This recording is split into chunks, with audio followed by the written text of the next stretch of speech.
السلام علیکم ورحمۃ اللہ وبرکاتہ۔ الحمد للہ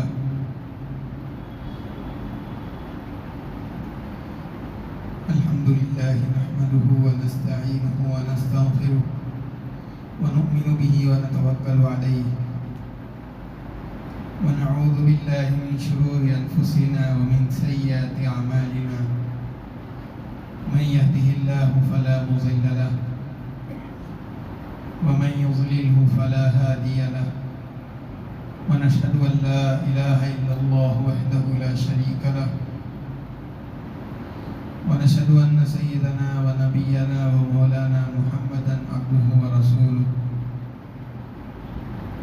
أما بعد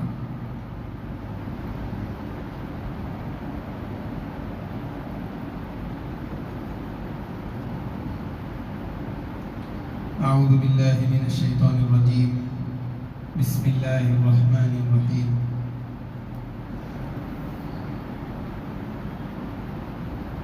يا أيها الرسل كلوا من الطيبات واعملوا صالحا صدق الله العظيم۔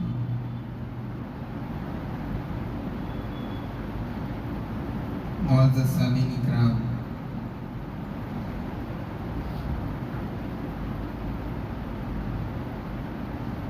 اللہ تبارک و تعالی نے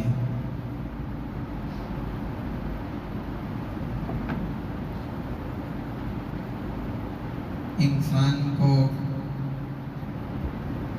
دنیا میں پیدا فرمایا اور اس کے ساتھ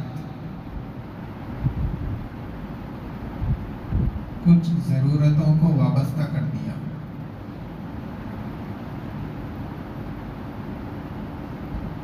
رہنے سہنے کی ضرورت، کھانے پینے کی ضرورت، پہننے اوڑھنے کی ضرورت، تو انسان کی اپنی کچھ ضروریات ہیں، اور ان ضرورتوں کے پورا کرنے کے لیے اللہ تبارک و تعالیٰ نے مختلف اسباب اور چیزیں پیدا فرمائی۔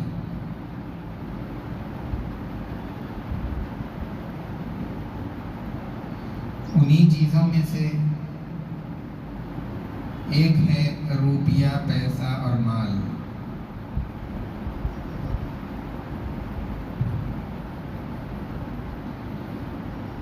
انسان کا اصل مقصد روپیہ اور پیسہ کمانا نہیں، بلکہ اللہ کی عبادت کرنا اصل مقصد ہے۔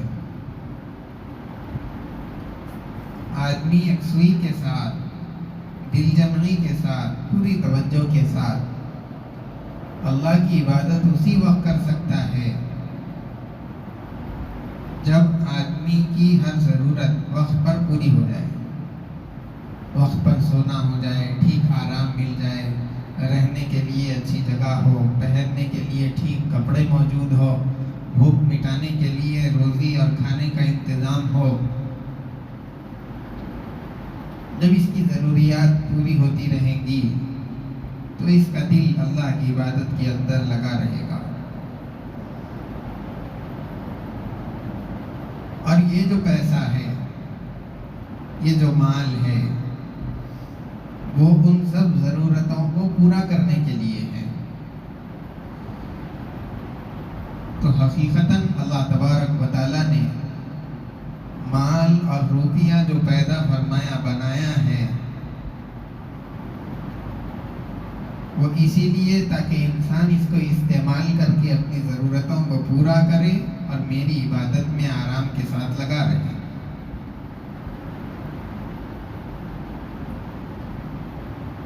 ورنہ جن لوگوں کی ضرورتیں پوری نہیں ہوتی،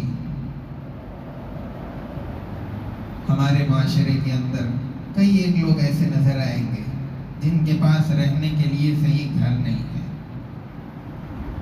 جن کے پاس 3 وقت کھانا کھانے کے لیے روزی بھی نہیں ہے، پہننے کے لیے صحیح سے کپڑے بھی نہیں ہیں، روڈ کے کسی کنارے پر رہتے ہیں۔ اب جب آدمی کی حالت ایسی ہوگی تو ذہن پر ایک پریشانی اور ٹینشن کی کیفیت رہے گی، جس کی وجہ سے اللہ کی عبادت میں دل نہیں لگے گا۔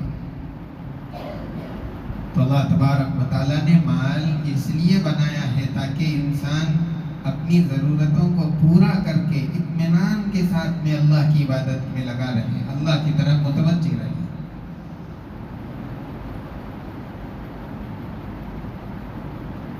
اور پھر آدمی مال حاصل کس طرح سے کرے،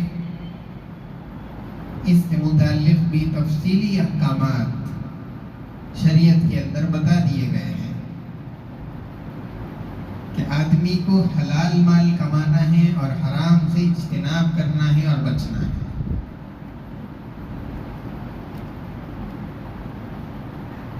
بلکہ آدمی جب حلال مال کمائے گا تو اس کے کمانے کو عبادت میں شمار کیا گیا ہے، اس لیے کہ آدمی کے ذمے جن لوگوں کی ذمہ داری ہے، جیسے بیوی بچوں کی، اگر والدین بوڑھے ہیں تو ان کی خدمت کرنے کے لیے، ہر ایک کی ذمہ داری کو ادا کرنے کے لیے اگر آدمی باہر نکل کر محنت کرتا ہے تو اپنے حقوق کی ادائیگی کے لیے چونکہ محنت کر رہا ہے، اسی لیے اس پر بھی ثواب ملے گا اور عبادت میں شمار ہوگا۔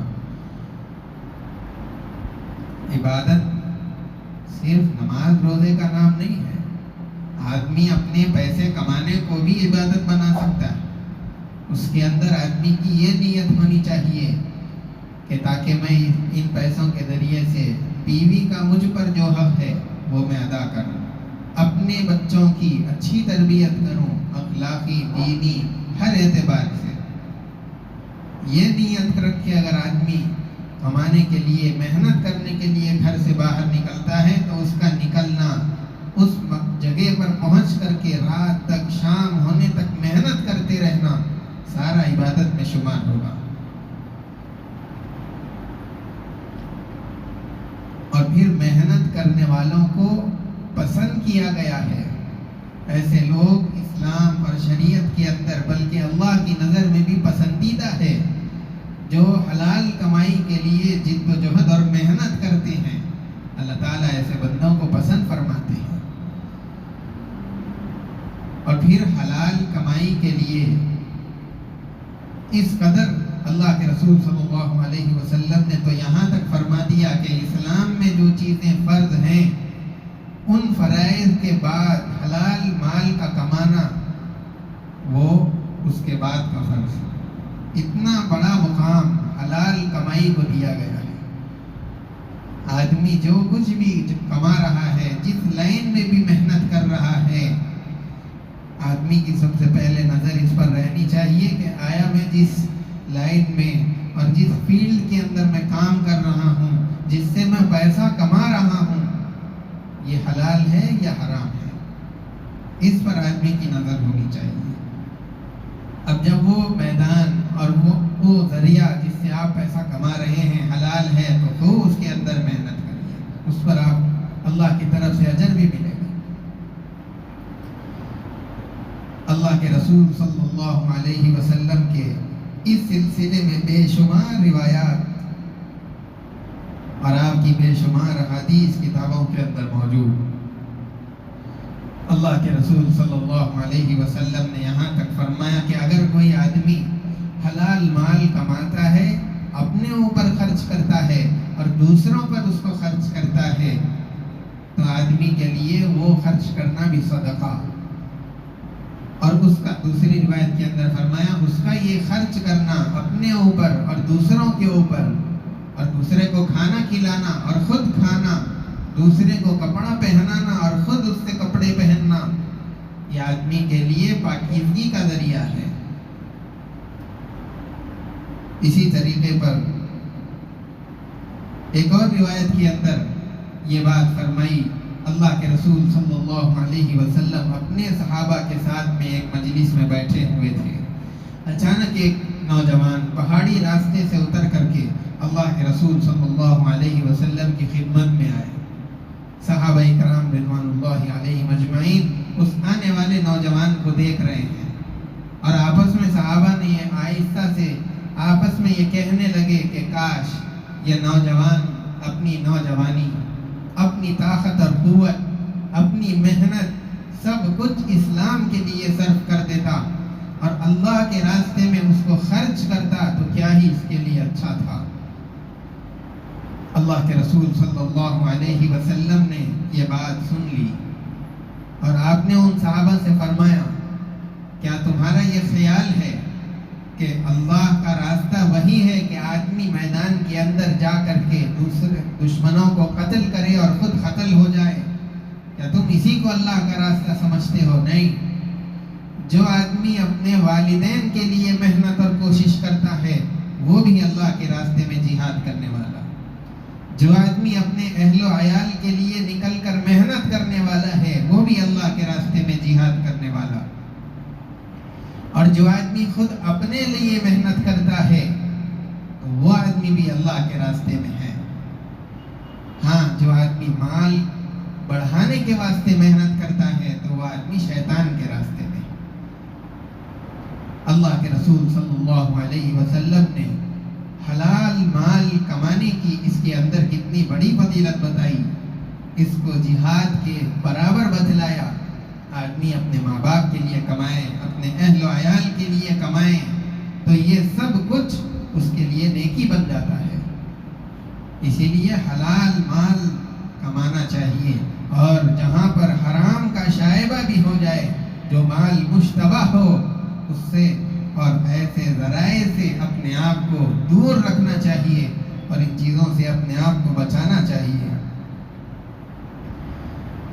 اور ایک روایت میں اللہ کے رسول صلی اللہ علیہ وسلم نے فرمایا کہ جو آدمی حلال مال کماتا ہے تاکہ اپنے آپ کو اور اپنے گھر والوں کو دوسرے لوگوں کے سامنے ہاتھ پھیلانے سے بچائے رکھے اور دوسرے لوگوں کے سامنے ہاتھ پھیلانا نہ پڑے، اس کے واسطے اگر کوئی آدمی کماتا ہے تو وہ آدمی قیامت کے روز انبیاء اور صدیقین کے صفوں کے اندر کھڑا کیا جائے گا۔ اسی لیے دوسری روایت میں اللہ کے رسول صلی اللہ علیہ وسلم نے تاجر کی فضیلت بھی بتائی کہ جو آدمی صادق ہو، جو بھی بیچتا ہو پوری سچائی کے ساتھ بیچتا ہو، امانت داری کے ساتھ بیچتا ہو، جھوٹ نہیں بولتا، لینے والے کو دھوکہ نہیں دیتا، اگر کوئی خرابی چیز کے اندر موجود ہے، کوئی عیب اس کے اندر پایا جاتا ہے تو خریدنے والے کو بتلا کر کے کہ اس میں یہ چیز خراب ہے، اتنے میں یہ چیز تم کو مل رہی ہے، بتلا کر کے اگر بیچتا ہے، دھوکہ دہی نہیں کرتا۔ التاجر الصدوق الامین مع النبیین، اللہ کے رسول صلی اللہ علیہ وسلم نے فرمایا کہ ایسا تاجر نبیوں کے ساتھ قیامت کے روز رہے گا۔ تو حلال مال کمانے کی شریعت کے اندر بہت زیادہ ترغیب اور حرام سے اجتناب اور بچنے کی اتنی ہی زیادہ تاکید شریعت کے اندر بتائی گئی ہے۔ ایک صحابی رضی اللہ تعالیٰ عنہ اللہ کے رسول صلی اللہ علیہ وسلم کے پاس میں آئے اور انہوں نے کہا کہ اللہ کے نبی، آپ میرے لیے دعا کر دیجیے کہ اللہ تعالیٰ مجھے مستجاب الدعوات بنائے۔ مستجاب الدعوات ایسے آدمی کو کہتے ہیں جس کی ہر دعا اللہ تعالیٰ قبول کرتے ہیں۔ آدمی دعا کرے تو فوراً اس کی دعا قبول ہو جائے، ایسے آدمی کو مستجاب الدعوات کہتے ہیں۔ وہ صحابی آئے اور انہوں نے اللہ کے رسول صلی اللہ علیہ وسلم سے گزارش کی کہ آپ اللہ تعالیٰ سے یہ دعا کر دیجیے کہ مجھے مستجاب الدعوات بنا دیا جائے۔ اللہ کے رسول صلی اللہ علیہ وسلم نے فرمایا کہ تم حلال روزی کھانا شروع کر دو، اللہ تعالیٰ تمہیں مستجاب الدعوات بنا دیں گے۔ تو حلال روزی کی یہ برکت، جب حلال لقمے پیٹ کے اندر آدمی کے اترتے ہیں، ایک نورانیت اور ایمان کا نور، اللہ کا تعلق، یہ سب چیزیں آدمی کے اندر بڑھنے لگتی ہیں، اور پھر حلال لقموں کے پیٹ کے اندر اترنے کی وجہ سے عبادات کے اندر لذت محسوس ہوتی ہے اور آدمی کا دل عبادت کے اندر لگنے لگتا ہے۔ آج ہماری کیفیت غور کر لیجیے، نماز کے اندر کھڑے ہوتے ہیں تو دل کہیں اور ہوتا، فکر یہی ہوتی ہے کہ نماز پڑھتے ہی سنت اور نفل پڑھے بغیر فوراً مسجد سے باہر چلے جائیں۔ دعاؤں کے اندر ہمارا دل نہیں لگتا۔ آج کون ہے جو لمبی لمبی دعائیں کرنے کا عادی؟ زیادہ سے زیادہ 2 منٹ 3 منٹ دعا کرنے کی ہم کو عادت ہے۔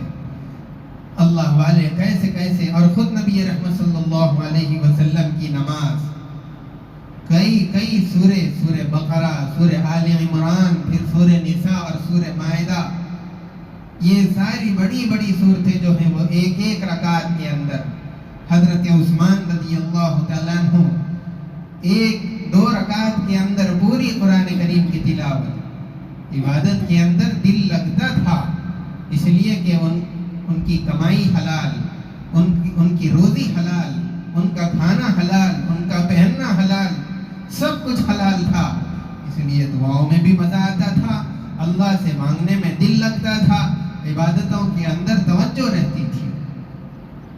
آج ان چیزوں کی کمی اسی لیے ہے کہ ہماری کمائیاں یہ بالکل پاکیزہ نہیں ہے، اس کے اندر حرام بھی مل گیا۔ بہت سارے لوگوں کے اندر سود، انٹرسٹ، اس کو گناہ نہیں سمجھتے، لیتے ہیں، اس کو استعمال کرتے ہیں۔ بہت سارے لوگ تو پیسہ بینک میں رکھاتے ہی اسی لیے ہیں تاکہ وہاں سے کچھ انٹرسٹ ملتا رہے گا تو اس سے اپنے گھر کا گزارا چلائیں گے۔ حالانکہ اسلام کے اندر انٹرسٹ اور سود یہ حرام ہے، اس کا کھانا، اس کا استعمال کرنا، اس کے لیے گواہی دینا، رشوت بھی ایسے ہی۔ بہت ساری چیزیں ہیں جو آج معاشرے کے اندر گناہ نہیں سمجھی جا رہی، حالانکہ شریعت کی نظر کے اندر وہ ساری چیزیں گناہ۔ حلال لقمے کا کیا اثر ہوتا ہے؟ امام شافعی رحمۃ اللہ علیہ بڑے اللہ والے تھے، ان کی بیٹیاں وہ دیندار مزاج حافظہ تھی اور اللہ والوں سے تعلق بھی تھا۔ انہوں نے کہا کہ ہمارے گھر بڑے دن ہو گئے کہ کوئی اللہ کا نیک بندہ نہیں آیا، ہماری تمنا ہے کہ کوئی اللہ کا ولی ہمارے گھر آئے اور ہم اس کی کچھ خدمت کریں، ہمیں بھی ثواب مل جائے گا۔ امام شافعی رحمۃ اللہ علیہ نے اپنے شاگرد امام احمد بن حنبل رحمۃ اللہ علیہ کو خط لکھا اور اس میں یہ لکھا کہ تم سے ملاقات کا جی چاہتا ہے۔ امام احمد بن حنبل رحمۃ اللہ علیہ نے خط میں لکھا کہ میں آپ کے پاس جلد ہی تشریف لاؤں گا، ملاقات ہو جائے گی۔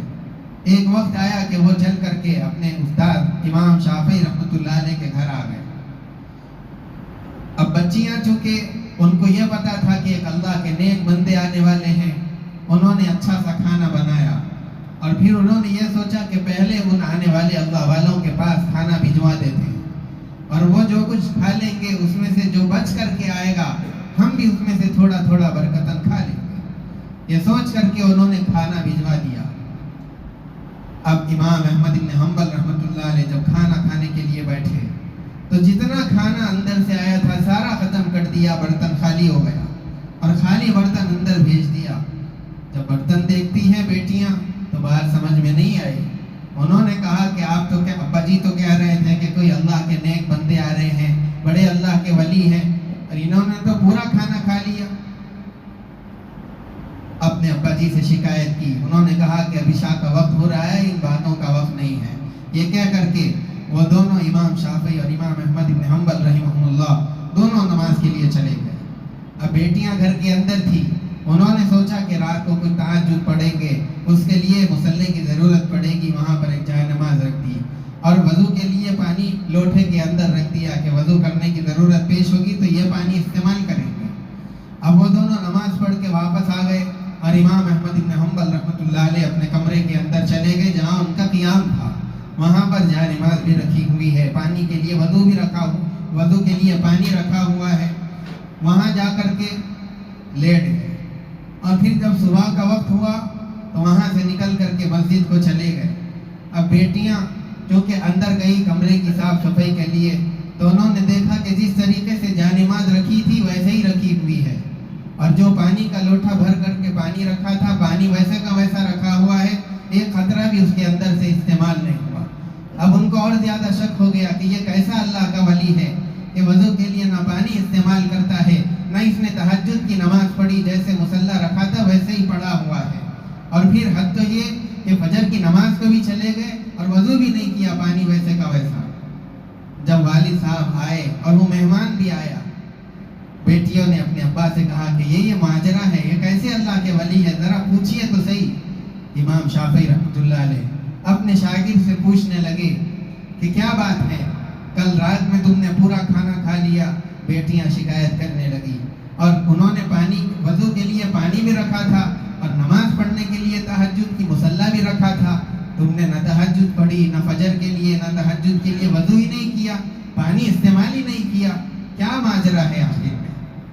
امام احمد بن حنبل رحمۃ اللہ علیہ انہوں نے کہا کہ میں تو اپنا معاملہ چھپانا چاہتا تھا، لیکن اب آپ نے سوال کر لیا تو بتانا ضروری ہے، اسی لیے میں اپنے راز کو بتلا رہا ہوں۔ بات اصل میں یہ ہوئی کہ جب میں کھانا کھانے کے لیے آپ کے دستر پر بیٹھا اور ایک لقمہ اٹھا کر کے اپنے منہ کے اندر ڈالا اور حلق سے نیچے اتارا تو اس کی نورانیت میرے اندر محسوس ہونے لگی۔ میں نے یہ سوچا کہ اتنا پاکیزہ اور اتنا حلال کھانا پھر کب ملے گا زندگی کے اندر، کیا پتا، اسی لیے جتنا کھانا تھا اپنی عادت سے زیادہ میں نے سارا کھا لیا۔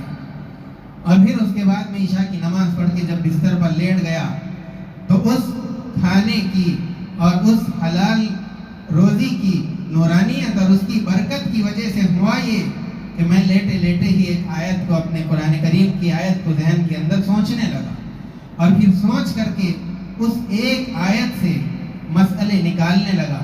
فقہاء کرام یہ آیات اور احادیث سے مسئلوں کو نکالتے ہیں کہ یہ مسئلہ اس آیت سے نکلتا ہے اور یہ آیت اس مسئلے کی دلیل بنتی ہے، اس آیت کی روشنی کے اندر اس مسئلے پر عمل کیا جا سکتا ہے۔ اس طریقے سے لیٹ کر کے ایک آیت سے میں نے جب مسائل نکالنے شروع کیے تو ایک آیت سے میں نے بستر پر لیٹے لیٹے 100 مسائل کو اس آیت سے نکال لیا۔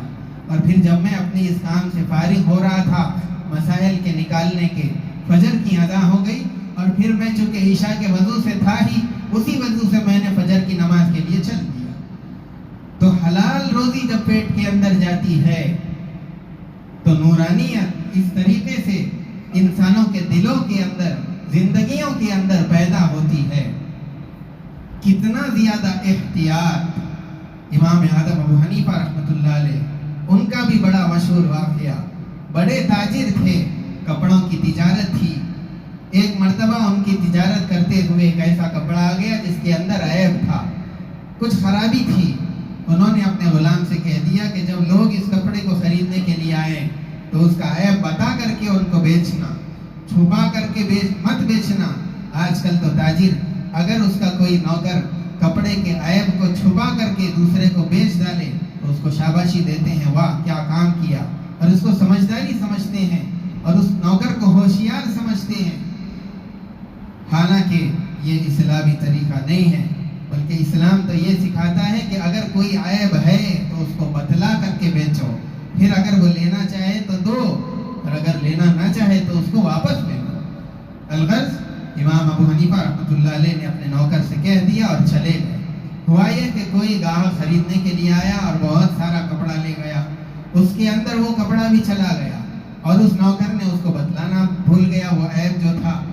امام اعظم ابو حنیفہ رحمۃ اللہ علیہ واپس تشریف لائے اور اس نوکر سے پوچھا وہ کپڑا کہاں ہے؟ اچانک اس کو اس وقت میں یاد آیا کہ وہ کپڑا تو بک گیا اور میں نے اس کو وہ عیب بتانا بھول گیا۔ اس نے امام صاحب رحمۃ اللہ علیہ سے کہا کہ مجھ سے ایسی غلطی ہو گئی اور میں نے وہ عیب لوگوں کو، خریدنے والوں کو بتانا بھول گیا۔